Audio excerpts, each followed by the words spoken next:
Assalamualaikum warahmatullahi wabarakatuh. Halo sahabat podcast, saya Anggi Wulandari, mahasiswa IAIN Langsa, ingin membagikan nih podcast saya yang membicarakan tentang kesetaraan gender yang lebih menekankan kepada wanita. Untuk itu jangan di skip ya, ini penting loh bagi kita para kaum wanita.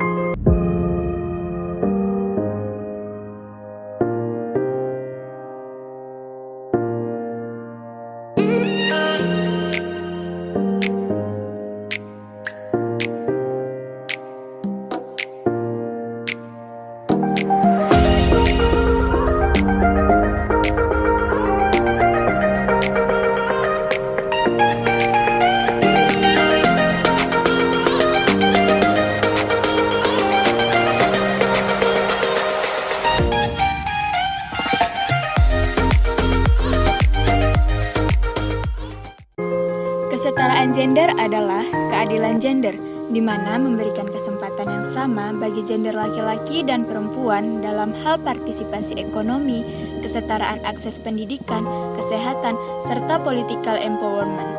Ada sekitar 31 juta wanita muda yang berusia 16-30 tahun di Indonesia. Kiprah mereka banyak diulu-ulukan di masyarakat ketika terkait kreativitas, apalagi dunia mode. Namun, di luar dunia mode, perempuan muda di Indonesia sebenarnya memainkan peran yang sangat signifikan dalam masyarakat, baik dalam ranah sosial dan politik. Sayangnya, ketika ketidakpedulian akan peran perempuan, apalagi perempuan muda, yang berakar pada ketidaksetaraan gender sudah meresap dalam diri sistem masyarakat. Peran penting wanita sering dipandang sebelah mata. Di media, misalnya ketika nama Samara Amani muncul di pemilihan umum, liputannya justru fokus ke detail-detail sensasional, seakan-akan meragukan kualitas Samara sebagai seorang politikus.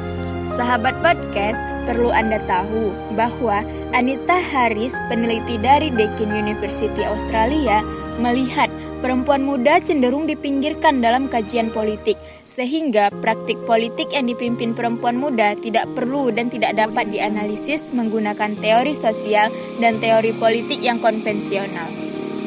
Sebagai negara demokrasi, tentu Indonesia menjunjung tinggi HAM, di mana wanita dan pria memiliki kesempatan yang sama dalam segala hal termasuk dalam politik. Hal ini tercantum dalam Undang-Undang Pemilu Nomor 12 Tahun 2003 tentang partai politik pasal 65 ayat 1 yang menganjurkan partai politik untuk mencalonkan sebanyak 30% wanita untuk duduk di DPR, DPD, DPRI, dan DPR 2. Upaya ini dipandang sebagai langkah positif, juga angin segar bagi wanita agar bisa mengambil peran signifikan di ranah politik, sehingga eksistensi wanita tidak lagi disepelekan dan hanya dijadikan objek politik, tapi meningkatkan subjek politik. Sedikit nih menelisik sejarah tentang eksistensi dan peranan wanita dalam kehidupan berbangsa dan bernegara di Indonesia. Tentu kita sudah tidak asing lagi dengan nama Raden Ajeng Kartini yang menjadi salah satu pahlawan wanita dalam membebaskan Indonesia dari penjajahan Belanda. Selain itu, ada juga Cut Nyadin, Dewi Sartika, Christina Martia Hahu, Maria Marinis, Nyi Ahmad Dahlan, Nyi Ageng Serang, dan masih banyak lagi. Sejarah telah mengabadikan nama mereka sebagai sosok yang telah berjasa pada negeri. Tidak hanya itu, jika kita melihat wanita, masa kini pun banyak yang telah menyadari pentingnya wanita di ranah politik, seperti Megawati Soekarno Putri yang menjadi presiden wanita pertama di Indonesia. Setelahnya, mulai bermunculan sosok wanita lain seperti Tri Risma, seorang wali kota Surabaya yang menggambarkan Indonesia dengan aksi penutupan Jokowi dan gaya kepemimpinannya yang santai namun tegas. Di belahan Indonesia lain, ada Sri Mulyani yang karirnya melejit hingga level internasional. Ia dipercaya menjadi direktur pelaksana Bank Dunia dan sekembalinya ke Indonesia, ia dipercaya menjadi Menteri Keuangan. Tiga nama tersebut hanyalah segelintir wanita yang memiliki peran dalam kancah perpolitikan Indonesia yang menunjukkan bahwa di segala masa wanita harus bisa berperan aktif dalam dunia politik. Berdasarkan hasil survei yang dilakukan oleh Lembaga Survei Indonesia atau LSI yang bekerja sama dengan lembaga survei asal Washington DC, IFES, hasilnya saat dimintai pendapat soal perempuan yang terjun di dunia pemerintahan, menjadi pegawai pemerintah atau PNS. Sebanyak 88% responden mengaku setuju. Saat ditanya soal perempuan yang berkarir menjadi anggota DPR, DPD, DPRD, sebanyak 83% responden juga mengakui setuju. Namun, permasalahan yang terjadi di lapangan adalah bahwa banyak wanita yang belum menyadari hal tersebut. Di sisi lain, beberapa wanita yang sudah sadar pun justru tidak diberi ruang untuk berpartisipasi. Ada beberapa faktor yang menyebabkan minimnya partisipasi wanita dalam dunia politik.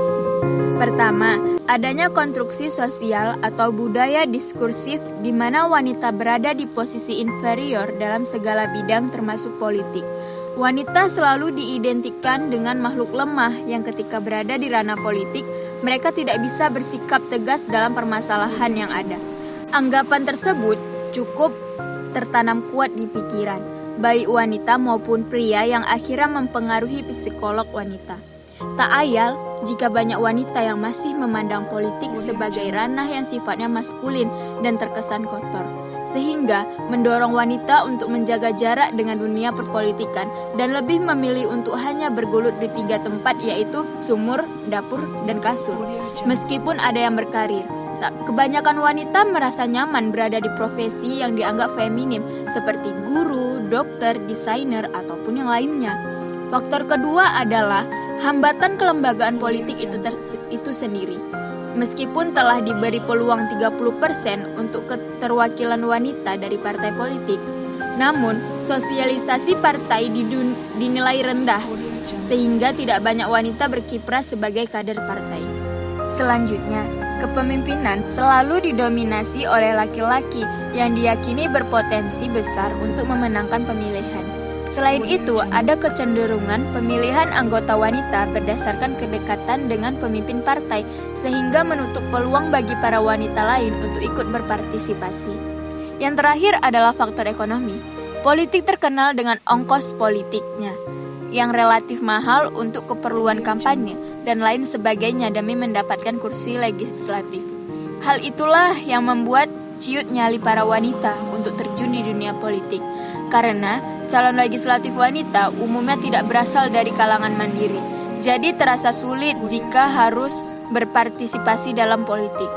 Upaya peningkatan partisipasi wanita di kancah politik, hambatan-hambatan tersebut sampai detik ini pun masih menghantui kaum Hawa. Harus ada upaya yang bisa mengatasi hal tersebut agar wanita bisa memaksimalkan perannya, bukan hanya di elemen sosial, tapi juga di politik. Upaya tersebut bisa dimulai dari tubuh partai politik itu sendiri. Parpol menjadi wadah yang tepat untuk meningkatkan partisipasi wanita, terutama melalui sistem perekrutannya. Selain itu, pemberdayaan perempuan pun harus gencar dilakukan agar wanita bisa menyadari dan mengeksplorasi potensi diri masing-masing. Pemberdayaan ini bisa dilakukan melalui beberapa jalan seperti peningkatan mutu pendidikan perempuan, karena dengan pendidikan, wanita bisa mengerti pentingnya peranan wanita di berbagai bidang terutama politik. Wanita yang berpendidikan tentu akan menyadari bahwa ada satu kesalahan di bidang politik yang memerlukan hati nurani perempuan untuk memperbaikinya. Dengan demikian, wanita itu sendiri termotivasi untuk bertindak dalam memperbaiki pembangunan bangsa Indonesia. Selanjutnya, melalui kesehatan. Wanita sebagai pencetak tunas-tunas bangsa mesti memiliki jiwa dan raga yang sehat. Karena itulah, adalah hal yang penting untuk menjadi penggerak perubahan bagi bangsa. Dari perempuan yang sehat maka melahirkan calon-calon pemimpin cerdas dan hebat. Oleh karena itu, upaya tersebut harus diterapkan semaksimal mungkin oleh berbagai pihak, yaitu pemerintah, partai politik, bahkan wanita itu sendiri. Sehingga faktor penghambat baik yang bersifat eksternal dan internal bisa teratasi. Perlu ada kerjasama yang baik dari berbagai kalangan untuk mewujudkan politik yang beratmosfer adil lagi elegan. Sifat perempuan yang lembut dan penuh hati nurani akan mengubah wajah politik Indonesia yang sebenarnya terkesan amburadul menjadi ke arah yang lebih demokratis. Wanita perlu disadarkan, juga diberi ruang untuk ikut berkecimpung di dunia politik demi Indonesia yang lebih maju. Untuk itu perlu dilakukan, mengakhiri segala bentuk diskriminasi terhadap kaum perempuan dimanapun. menghilangkan segala bentuk kekerasan terhadap kaum perempuan di ruang publik dan pribadi, termasuk perdagangan manusia dan eksploitasi seksual, serta berbagai jenis eksploitasi lainnya. Menghilangkan semua praktek berbahaya seperti pernikahan anak, pernikahan dini dan paksa, menjamin partisipasi penuh dan efektif, dan kesempatan yang sama bagi perempuan untuk memimpin di semua tingkat pengambilan keputusan dalam kehidupan politik, ekonomi, dan masyarakat.